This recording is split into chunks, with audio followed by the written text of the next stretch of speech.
Assalamualaikum warahmatullahi wabarakatuh. Hello, my name is Rianjani. My ID student is 90.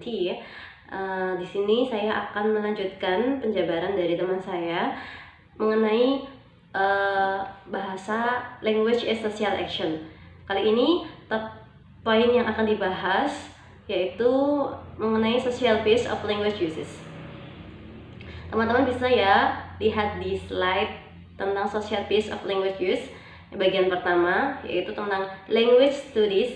Language studies can explain the process of social psychology. Jadi pembelajaran bahasa itu dapat menerangkan proses psikologi sosial. Begitupun sebaliknya, studi mengenai psikologi sosial itu juga dapat menerangkan aspek dari penggunaan bahasa.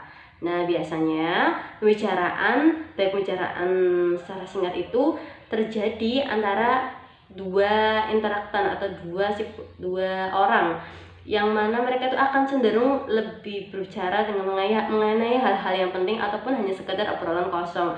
Nah, mereka itu akan fokus untuk mencapai tujuannya, mencapai hal-hal yang mereka ingin ketahui dari si lawan bicaranya, dan mereka juga akan berusaha untuk menjalin hubungan antara si pembicara. Mereka juga akan berusaha untuk mencari informasi mengenai si pembicara.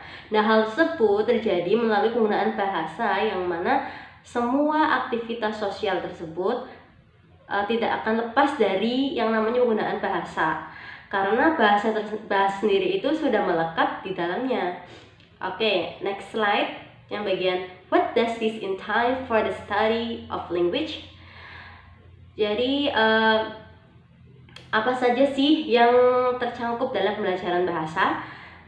Nah, pertimbangan penggunaan bahasa merupakan salah satu hal yang dapat dipertimbangkan dalam penggunaan bahasa sebagai kolaborasi. Sebagai contoh yaitu mempertimbangkan bagaimana koordinator, interaktan, dan bagaimana mereka dapat secara kolektif memahami apa yang mereka capai melalui ucapan yang mereka lakukan, ucapan yang mereka katakan dalam menggunakan bahasa. Nah, tidak hanya itu saja, hal tersebut juga melibatkan pertimbangan produksi dan pemahaman sebagai tindakan interpersonal yang berkaitan dengan motif dan tujuan serta hubungan antara interaktan.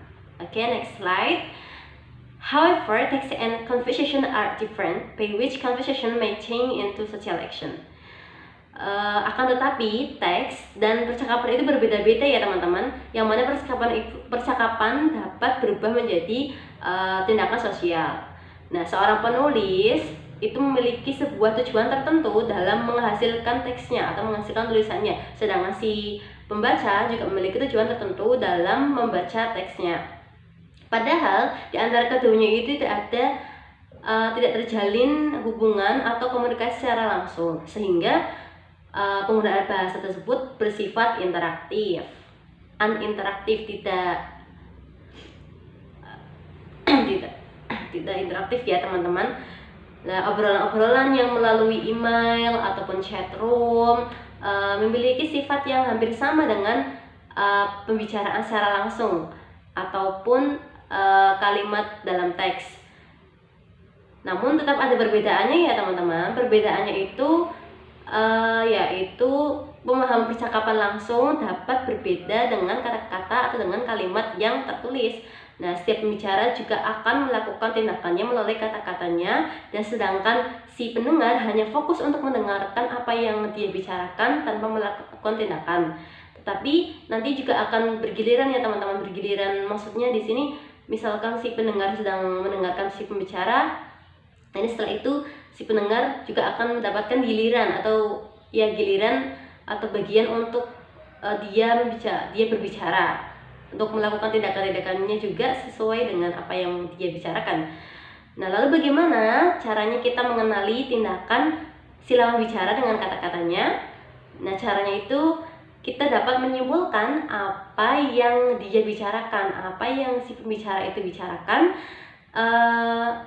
terliput atau tercakup dari atau jangkauan percakapannya. Jadi kita dapat menyimpulkan apa yang dia bicarakan melalui jangkauan pembicaraannya. Oke, next slide. There are things that are possible social consideration will play a role in nature of the conversation comprehension process. Jadi ada beberapa hal kemungkinan mengapa pertimbangan sosial akan berperan dalam sifat proses pemahaman percakapan. Yang pertama, adanya beberapa fitur dari konteks sosial yang membuat si pendengar itu atau yang membuat interaksi lebih cenderung untuk memahami percakapan secara bergantian dalam cara-cara tertentu, juga dengan interpretasinya yang mengalir langsung dari konteks dan sebuah proses inferensi arus pendek. Contohnya, ketika bos sedang berbicara di depan karyawannya, maka si karyawan tersebut akan langsung paham dengan apa yang si bos tersebut bicarakan tanpa melakukan tindakan senonoh. Itu menurut Holgraves, Kals, and Paxman. Yang kedua, proses inferensi dibutuhkan untuk mengungkap si pembicara. Artinya, konteks sosial dapat membimbing si pendengar dalam penafsiran tertentu. Misalnya, di sebuah pesta, orang-orang itu akan cenderung untuk mengumpulkan percakapan atau menyusun percakapan mengenai seseorang yang ada dalam pesta tersebut. Nah, hal tersebut akan menimbulkan kesensitifan, akan menimbulkan hal yang sensitif dan dapat mengaruhi cara si pendengar dalam menafsirkan ucapan dari pembaca. Dia juga akan timbul rasa khawatir yang saling diakui terlihat dari raut wajahnya, akan membaca untuk menafsirkan pelanggaran maksimal sebagai upaya untuk menyampaikan informasi yang mengancam wajah. Itu menurut Holgraves. Yang slide terakhir nih teman-teman. Language use is a social behavior that is part of a larger complex of social behaviors. Jadi, penggunaan bahasa adalah perilaku sosial yang merupakan bagian dari serangkaian perilaku sosial yang lebih rumit. Nah, hal tersebut akan menimbulkan banyak masalah mengenai bagaimana cara orang-orang benar-benar menggunakan bahasa. Nah, kekhawatiran sosial tersebut akan mengaruhi cara orang menafsirkan tujuan, menafsirkan ucapan, mengenali tindakan berbicara, mencari topik, serta merencanakan apa yang harus dia katakan dan bagaimana cara mengatakannya dan seterusnya. Tapi semua ini terjadi secara singkat ya teman-teman, secara cepat, dan bagaimana hal ini terjadi itu masih menjadi sesuatu yang misterius. Oke lah, itulah penjelasan mengenai social piece of language uses yang dapat saya sampaikan. Sekian dari kelompok kami. Kami mohon maaf apabila terdapat kata-kata yang kurang mengenakan ataupun kata-kata yang terdengar kurang pas dari kelompok kami. Mengucapkan mohon maaf yang sebesar-besarnya, dan terima kasih buat teman-teman. Wassalamualaikum warahmatullahi wabarakatuh.